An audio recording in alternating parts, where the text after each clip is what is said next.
Assalamualaikum warahmatullahi wabarakatuh. Anak-anak kelas 8, materi selanjutnya yaitu tentang menghindari akhlak tercela. Ada 5 subtema yang akan kita bahas pada kesempatan hari ini. Yang pertama ada hasad, dendam, ghibah, fitnah, dan namimah. Kalau di pertemuan sebelumnya kita telah belajar tentang akhlak terpuji, dan sekarang kita akan belajar memahami beberapa subtema yang akan kita bahas pada kesempatan hari ini. Sebelumnya silahkan yang belum subscribe, silahkan subscribe dulu, like, dan komen. Baik anak-anak, hari ini kita akan memahami apa sih yang disebut dengan hasad, dendam, ghibah, fitnah, dan namimah. Silahkan bisa disiapkan alat tulis kalau perlu ada yang dicatat, dan beberapa hal penting yang bisa kalian ambil hikmahnya dalam kesempatan hari ini. Kita mulai dari mengamati gambar. Gambar yang pertama ada sebuah gambar yang bertuliskan jangan hasad. Nah, ini digambarkan seolah-olah seperti kayu yang terbakar. Yang otomatis kalau kayu terbakar akan habis menjadi abu ya, dan tidak tersisa sedikit pun. Yang kedua ada gambaran seorang anak laki-laki dan perempuan kemudian saling adu cekcok ya, pembicaraan entah itu apa ya, nanti kita akan bahas. Baik, selanjutnya kita harus memahami terlebih dahulu apa yang dimaksud dengan hasad. Secara etimologi dan terminologi, hasad itu atau diartikan dalam istilah kita Indonesia itu artinya dengki, iri dengki. Perasaan tidak senang terhadap orang yang mendapatkan nikmat dari Allah. Orang yang memiliki sikap hasad selalu iri hati jika melihat orang lain hidup senang, merasa bahwa yang berhak memiliki segala sesuatu itu hanyalah dirinya sendiri. Nah, itu pengertian hasad. Jadi hatinya itu tidak tenang ketika orang lain mendapatkan sebuah kenikmatan. Ya, apalagi kenikmatan itu lebih dibandingkan kenikmatan yang diberikan kepadanya. Itu disebut dengan hasad. Nah, ini adalah salah satu akhlak tercela yang jangan sampai ada dalam diri kita sekalian. Ciri-ciri perilaku hasad. Nah, kita akan bisa mengidentifikasi apakah kita memiliki sikap hasad atau tidak. Yang pertama, adanya kebencian, permusuhan. Jadi ke orang itu benci bawaannya. Yang kedua, perasaan takabur, sombong, menganggap dirinya lebih mulia dibandingkan orang lain, dan selalu ingin menonjol dalam segala hal. Hasad dapat timbul karena dasar jiwa manusia yang buruk dan kikir. Baik, selanjutnya ada sabda dari Rasulullah SAW dari Anas bin Malik. Sesungguhnya Rasulullah SAW bersabda, janganlah kamu sekalian membenci atau iri saling hasud menghasut, saling belakang membelakangi, dan saling memutuskan tali persaudaraan. Tapi jadilah kamu sekalian hamba Allah yang bersaudara. Sehingga Rasul pun melarang kita untuk berhasad ya, atau iri dengki kepada orang lain. Makhluk Allah pertama kali memiliki sikap hasad itu adalah iblis. Seperti kita bersama, ya, iblis iri kepada Adam alaihissalam pada saat itu diciptakan oleh Allah Subhanahu wa taala sebagai makhluk yang terhormat. Nah, ini nih, iyyakum wal hasada fa innal hasada yakulul hasanat kama takulun narul hatab. Jauhkanlah dirimu dari sifat dengki, karena dengki itu memakan semua kebaikan. Sebagaimana api menghanguskan kayu bakar, seperti gambar tadi. Jadi rugi bagi orang yang memiliki sifat hasad ini, maka amalannya, semua kebaikannya akan habis ya. Jadi sayang sekali amalan yang kita kumpulkan itu akan habis. Orang yang memiliki sikap dengki hanya akan peroleh celaan, kehinaan, dan lain-lain. Dampak negatifnya sudah jelas.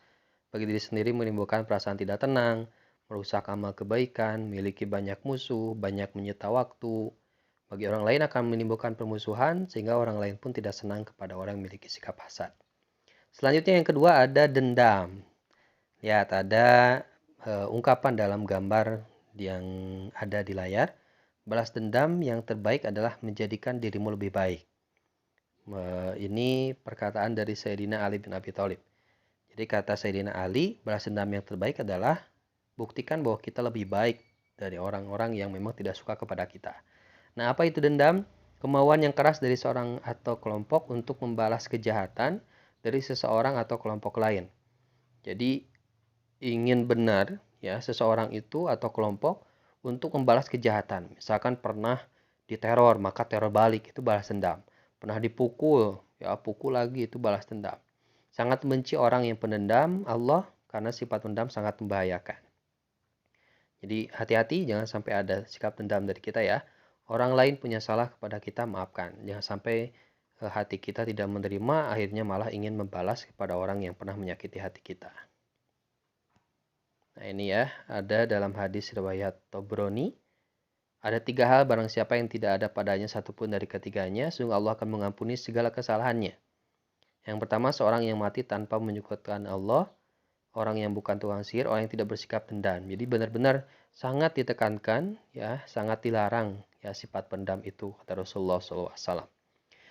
Kebalikan sikap dendam adalah al-afu.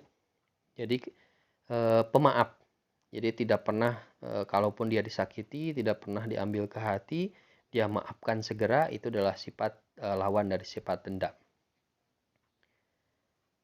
Baik, bagaimana ciri-ciri perilaku dendam? Yang pertama, memiliki emosi yang tinggi, mudah tersinggung, sedikit-sedikit marah, susah diajak bicara, suka mengancam terhadap orang yang menyebabkan kecewa.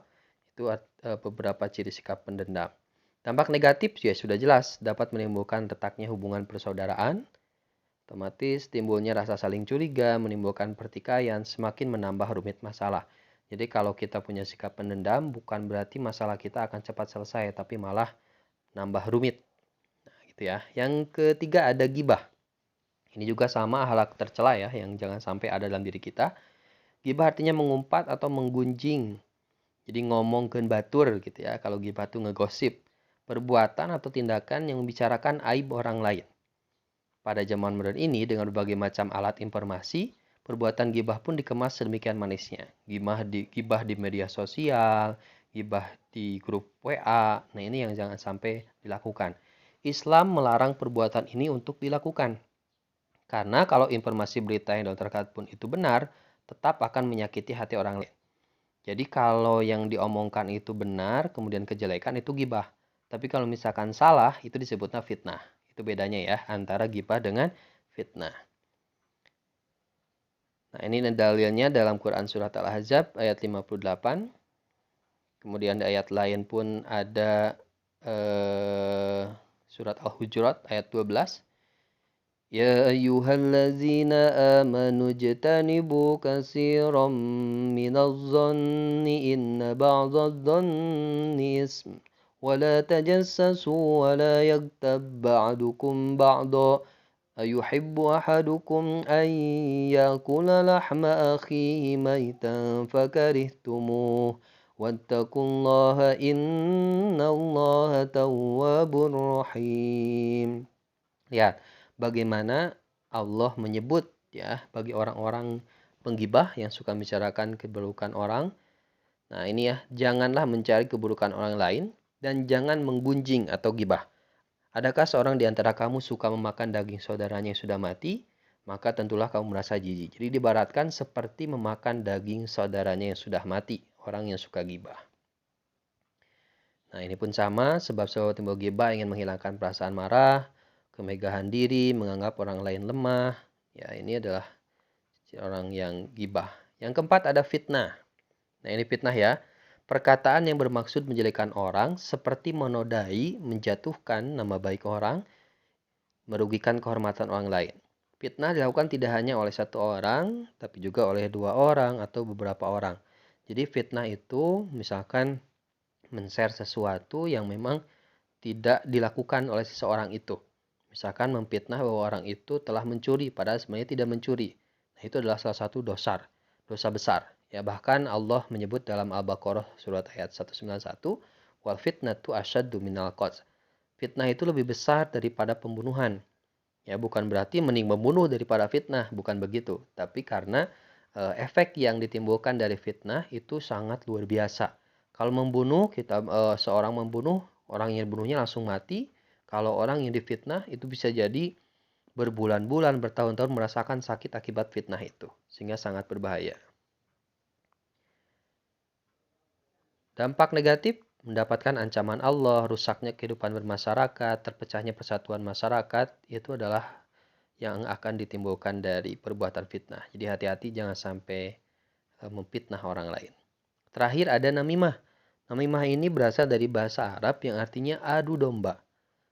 Nah, maksudnya secara istilah menyampaikan sesuatu yang tidak disenangi, baik yang tidak disenangi itu orang yang menceritakan ataupun orang yang mendengarnya, agar terjadi permusuhan.